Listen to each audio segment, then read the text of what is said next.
Welcome back to another edition of the Knight Report podcast. I'm your host, Mike Broadbent. Joining me once again is my co-host, Richie O'Leary, and part-time co-host, Alec Krauthamel. Thanks for joining us today, guys. We're going to go over a recap of the Rutgers Maryland win to put them into bowl eligibility.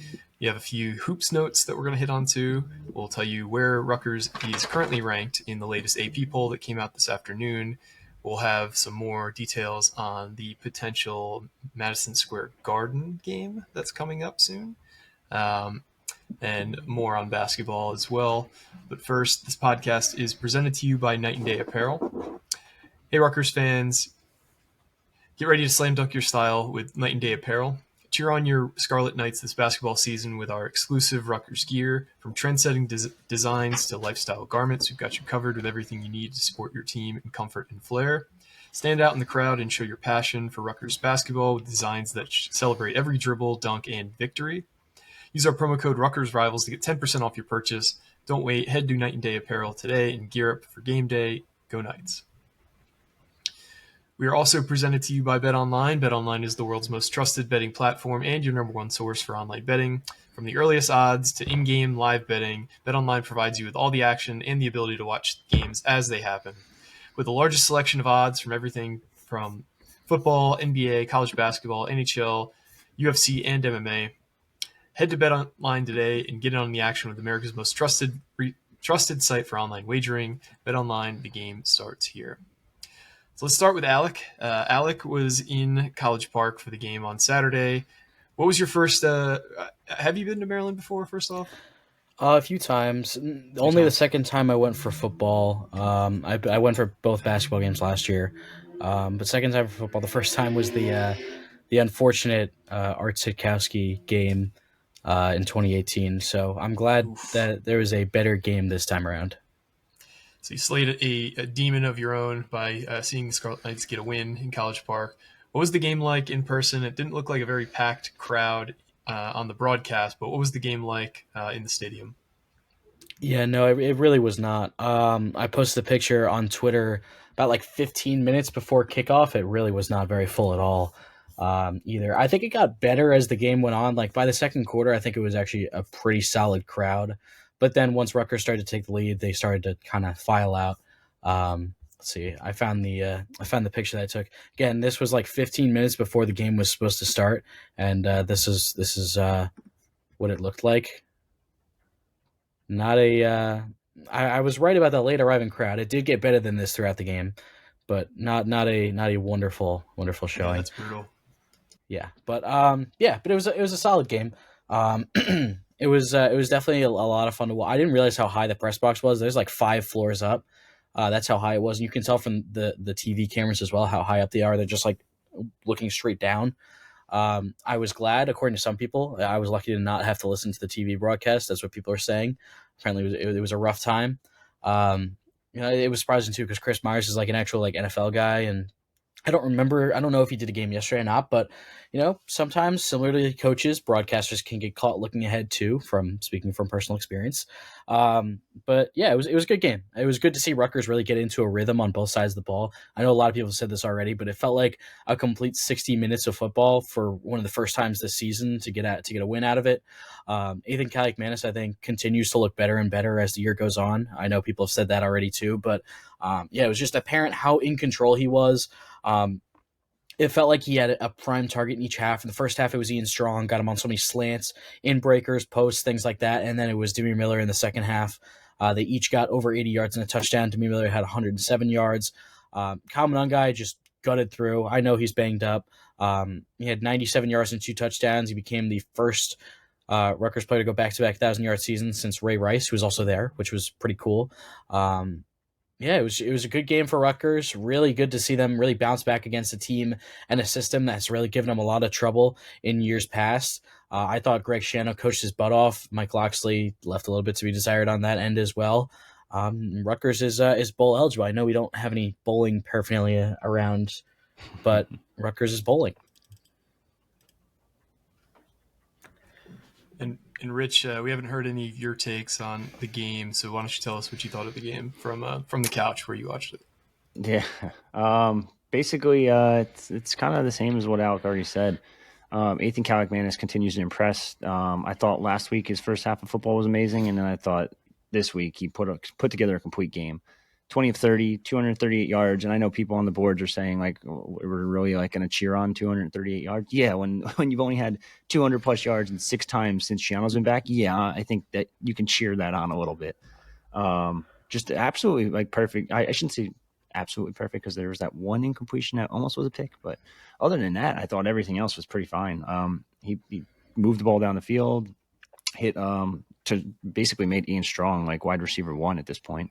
Corey Duff had some good catches. Dymere Miller stepped up. I just thought this was just an overall offensive game, and this is Maryland challenged them to throw the ball, and they straight up threw the ball on them. And if you told me before the season that they were going to win a game just by throwing the ball and not really establishing too much of a run game, I'd probably say you're nuts. But they've done that. They've done that time and time again.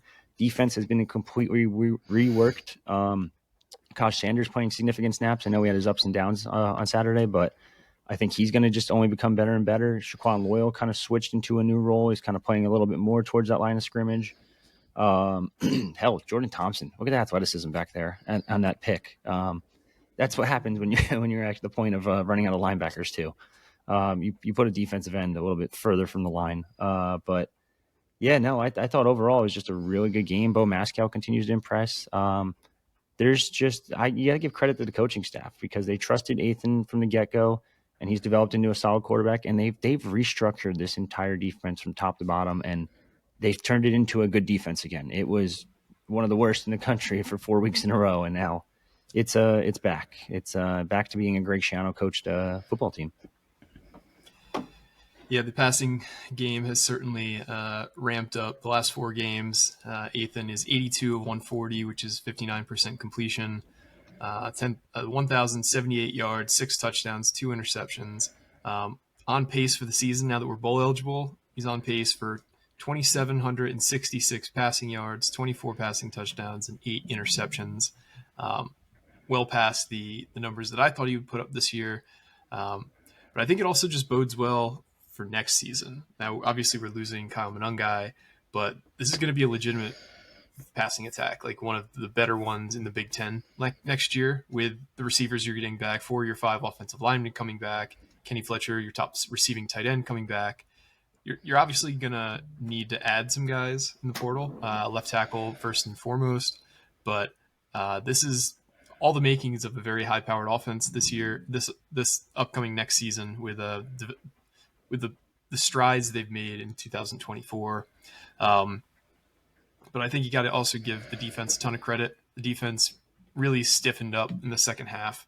Over the last 4 offensive drives for Maryland, they had an interception, a turnover on downs, another turnover on downs, and then a 4th turnover on downs because they didn't score. So basically 4 turnovers in the last 4 possessions for Maryland on offense.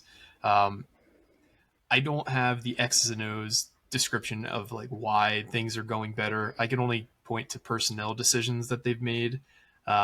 Personnel wise, they've changed a lot of playing time up for players. Moses Walker again didn't play. I think he might have played 1 snap on Saturday. Desmond Igbenuson barely played on Saturday, and then they're rotating in defensive linemen a lot more than they have in the past. And you've also had some guys get a little healthier, as Schiano said in his presser today. They're by no means healthy once again, but they're further along than they were a few weeks ago. He said that in order for a lot of these injuries to heal, they would need 6 to 8 more weeks of downtime, which, you look at the potential bowls they might go to, they might get that kind of time in between the end of the season and the bowl if things break in favor of the Scarlet Knights. I don't think they'll get 6 weeks, but they'll get 4. But we can talk about that a little bit further. Anything else from the game that you guys wanted to hit on that we might not have highlighted enough? Yeah, I talked about it a little bit. I thought it was a very poorly coached game by Mike Loxley. I mean, in the second half, Maryland just stopped running the ball, even though they had a lot of success with it. They ran it 16 times for 90 yards in the first half. That's 5.6 yards a carry. And in the second half, they ran it 9 times for 32 yards. That's 3.6 yards per carry. I thought Rutgers adjusted well to Maryland's offense. I mean, Billy Edwards Jr. threw the ball 57 times. I know a lot of that came late when Rutgers got the lead. But I feel like it was not a very good decision to just give up on running the ball, especially when Roman Hemby was on pace for his best performance of the season. I mean, he had 87 yards. A lot of that came in that first half. I was very surprised they kind of just gave up on running the ball. Yeah, I thought Rutgers defensive backs played pretty well, especially when you go up against a duo like Ty Felton and Caden Prather. Now, to be fair, Billy Edwards missed a wide open Ty Felton on the first drive, what would have been a touchdown, and that ended with a missed field goal. So that is a 7-point swing on its own. And then when there were some pass interference penalties as well, but I thought on some of those deep passes, they did a really good job of just keeping up with them and then sticking a hand in at the last second and breaking it up. I know Bo Masco had one of those. I think Robert Longerbeam and Eric Rogers each had a couple of their own as well. You hinted at it. One of you guys hinted at it. I thought Shaquan Loy was the best player on the field on Saturday. And especially when you factor in he got dinged up a couple times, he was just everywhere. I mean, he had pass breakups. Even the play that he got hurt the second time, he came in as a blitzer and he was trying to jump up and try to deflect the pass at the line of scrimmage, and he went airborne and still made an impact on it. I think Masco broke that pass up in the end zone. It was intended for Felton. He was just everywhere. On Jordan Thompson's interception, he was the one who got his hand in and ripped the ball out and popped it into the air. I didn't even realize at first. I forget who posted on Twitter like the replay of it. I think it was Keshawn Griffin actually tipped that ball to the line of scrimmage. So that was a good play by him as well. Yeah, this defense. I mean, when you talk to the players and talk to Shiano post game, every single one of them said we're playing for each other or something along those lines, like at least 3 times. So it really is just a whole mindset change that I think really did start in the bye. I told you guys, if I had a nickel every time I heard someone say play for each other on Saturday night, I'd be Elon Musk at this point. So they're really buying in to that, that mindset, and it's working. Obviously it's worked. And I thought it was really impressive how when Maryland would start to get some momentum and then kind of move down the field, they just kind of stiffened up and didn't let anything else after that. Aaron Lewis had a big game too. He had a sack earlier on in the game, and then had the deflection at the line to force another turnover on down. So, yeah, I thought the coaching difference was very apparent in this game. That was one of my big takeaways. I thought Keyshawn Griffin was huge. Like the fact that he's developed so nicely over the past couple of weeks. This is a guy that I don't even think we should, other than talking about college football, where somehow he becomes the best defensive tackle in the game every week. But other than that, we haven't really heard much from him over this past 4 seasons, 3.5, whatever you want to call it. So him emerging as a solidified rotational piece and even like a starter at this point kind of is huge for his development. Now Malcolm Ray played a lot too at defensive tackle this week. I think going forward, you're still probably going to have to get one in the offseason, but I think Keyshawn Griffin also helps having the fact that you're not probably going to have to get 2. You probably can just get away with getting 1. But yeah, no, a lot of development. And these guys, like Shiano has said time and time again, there's no magical dust to get these guys healthy. A lot of them are still hurting. And the fact they're still able to go out there and still willing to go out there and play for their team, not at 100%, is a huge notch in his feather in his cap, notch in his belt, whatever you want to call it. And just kind of goes back to the culture of Rutgers football. I know he says culture all the time, chop, chop, chop, but it truly is a good culture.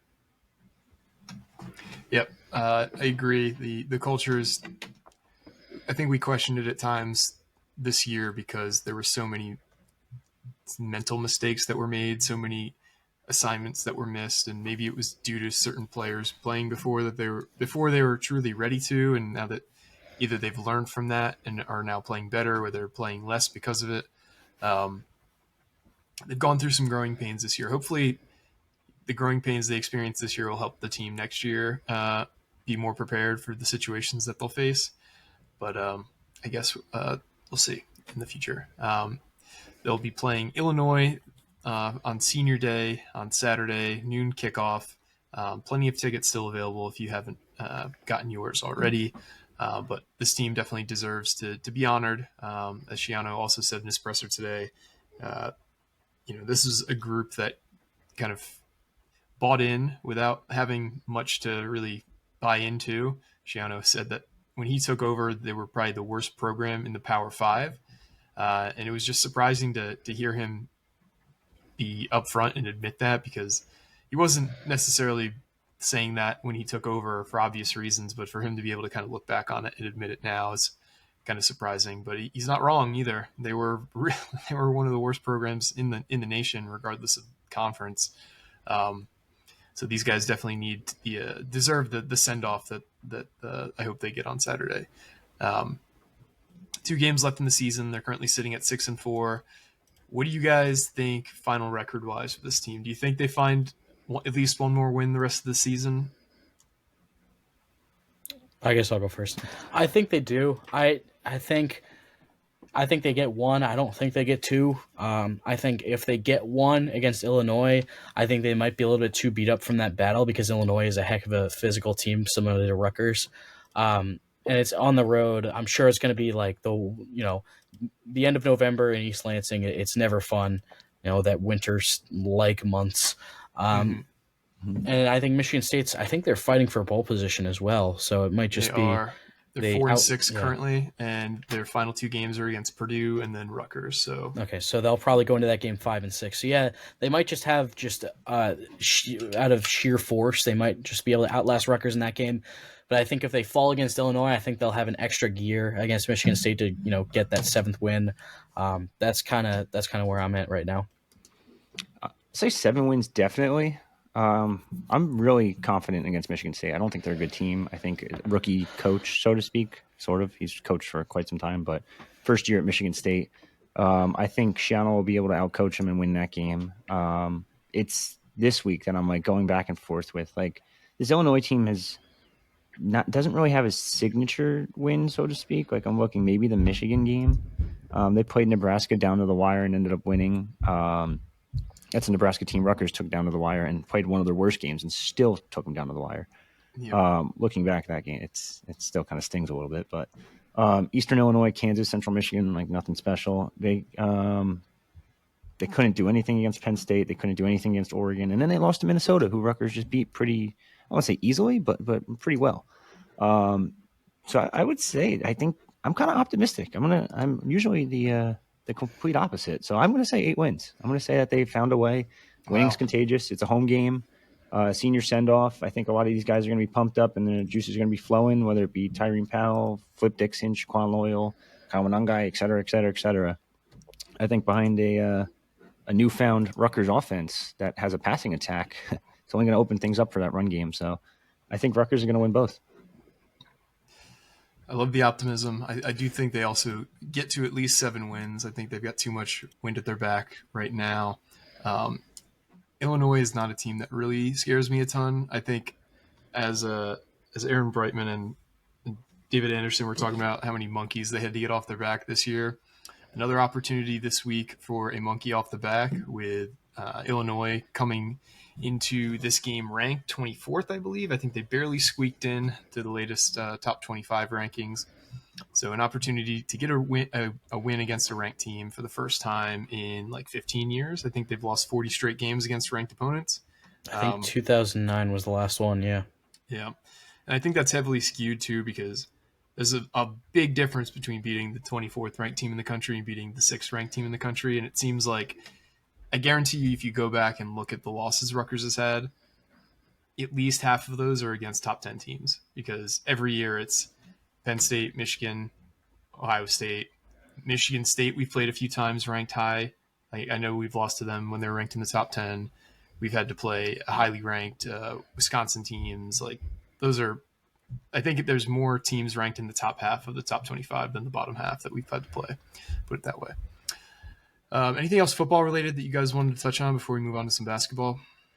I know Greg Schiano said in the presser, I know we didn't talk too much about the presser, but he said that Senior Day festivities will be at the Scarlet Walk this week. Mm-hmm. So that's, I guess, a bit of a change from usual. Let's see, what else did he say? I mean, a lot of just the normal stuff. Michigan or Illinois is a really good team that they'll have to go up against. He said that, last week against Maryland, they went up against an NFL wide receiver room, and it's, similar. They're going up against an NFL wide receiver room this week.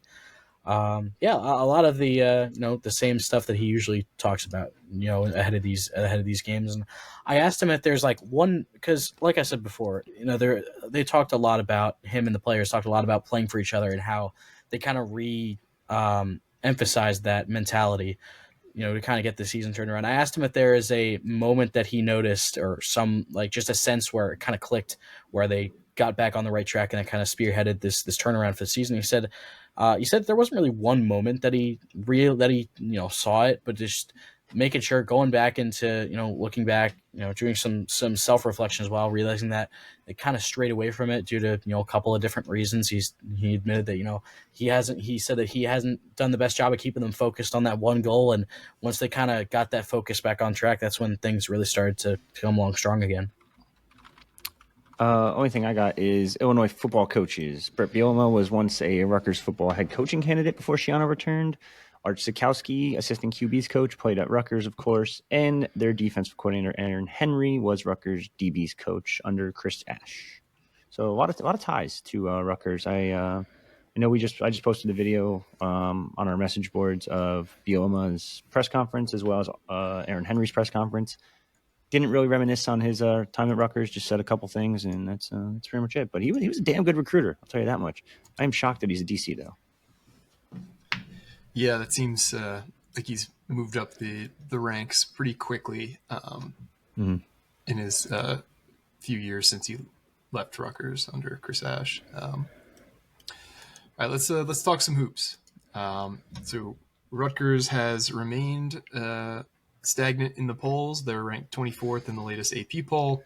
They have a game on Wednesday night, 8 p.m. on Peacock against Merrimack, which is Jordan Durkak's old team. So it'll be an interesting, I wouldn't say revenge, but it'll be an interesting game for him going against his former team. There's also something regarding the schedule that will be announced shortly. Rich, why don't you tell us about what's going on with a neutral site game?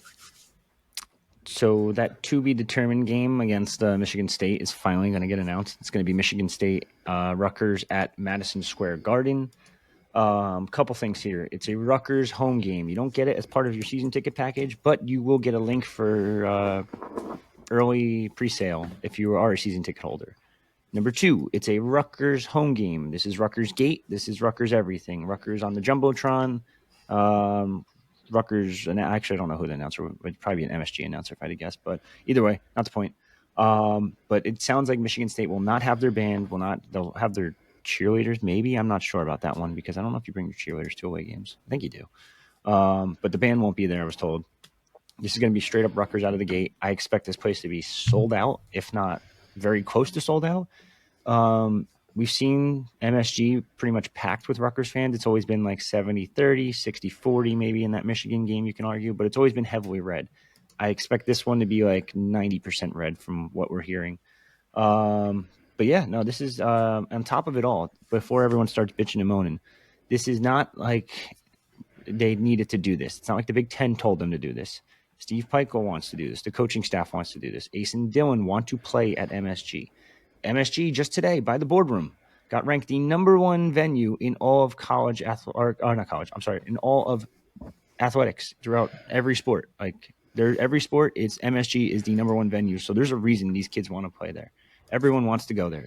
I know there's like a small group of season ticket holders that don't want to go there, but this is a venue that everyone wants to play at. Everyone wants to attend. Hard in New York City. So just the complaining is not going to do anything. So just kind of get over it and go to MSG, buy your tickets. Like it's going to be a sold out house. It's going to be crazy. And every time they go there, Rutgers always, it's on CBS too. Forgot about that. National Network. First time in, I don't even know how long because it's been that long. But get your tickets, get excited because this is New York City. You want to be New York City's program, you got to play in New York City once in a while. So there you go. There you have it. Rant over. Are there any implications that we weren't fully aware of before kind of we're talking to some people in the know? We don't know if it's going to be net ranking wise, if it'll be a home game for Rutgers or not. I'd assume probably yes, just based on the sole fact they did a home game for Rutgers previously, and it wasn't Rutgers Gate. Now that it's Rutgers Gate, it's more of like, yeah, here you go. But I was told Michigan State's still getting the same percentage of tickets that they would get if they went to Jersey Mike's Arena. So I don't expect a lot of green there. I'm sure there'll be some, but this is still, again, Rutgers wants to play there. Peichel wants to play there. Coaching staff wants to play there. The 2 main guys on your team want to play there. You kind of do whatever they want, to be honest, at the end of the day. So stop the complaining and just get your tickets and head on over to MSG in January. I forget what the game is. I think it's going to be the 26th of January. Yeah, there you go. Aren't there some NIL implications to this as well? Oh, yes, I forgot about that. There is some kind of NIL thing. I don't know the full details of it, but since it's a neutral site, they are allowed to do NIL stuff. It's probably going to be promotions more than anything, and it's going to be like, hey, come out to the Garden and watch Rutgers, and you'll see Ace post something, you'll see Dylan post something, and there will be an NIL. I don't even know what the word would be. A deal, I guess you could say. Yeah, element, an NIL element to it. Kind of sort of like players that are in Las Vegas. Like there will be some kind of NIL that they have to do in order for the team to get the money or whatever. Or in this case, the players to get the money. What else? Is there anything else hoops related that you guys want to hit on? Something that just came out a few minutes ago, actually, while we're recording this. Dylan Harper has been named Big Ten Freshman of the Week. Funny enough, he's the first Rutgers player to earn Big Ten Freshman of the Week since his brother Ron did it 6 years ago. So, wow. Very impressive. He also joins Ron, Geo Baker, and Corey Sanders, who did it twice to win Big Ten Freshman of the Week. So that just came out a few minutes ago. I would expect that's not the last time he'll get that honor this season. I'm sure him and Ace will be ping-ponging that back and forth quite a few times. But awesome that the first week in college hoops is maybe it's not the first week, but the second week. Getting some big honors. 11 Big Ten teams have been in the AP Top 25 or receiving votes. So that's a gauntlet of a conference. It's not going to be easy. Yeah, including Penn State. Yeah. Ohio State got a vote too, I think. Who looks way better than I thought they would. Yeah, and Alabama did drop 6 seeds, so they are now number 8 overall after they lost to Purdue. So not that it's really going to affect their quad ranking because they'll probably be Q1 no matter what, but still. Yeah, especially given it's a neutral site game. You'd really have to fall off in order to not get that quad 1. Yeah, some of their other opponents too. Like I know Creighton is at 14 right now, so that's gonna be a tough game if they do have to play them. If they don't, it's gonna be Oregon, who's receiving votes, or who was the other one? Baylor? Texas A&M. Texas A&M is ranked 23rd as well. Oh, there you go. So not an easy schedule whatsoever, but get the wins while you can get them. I was also told there's a nice little contingent of Rutgers fans going down to Kennesaw apparently.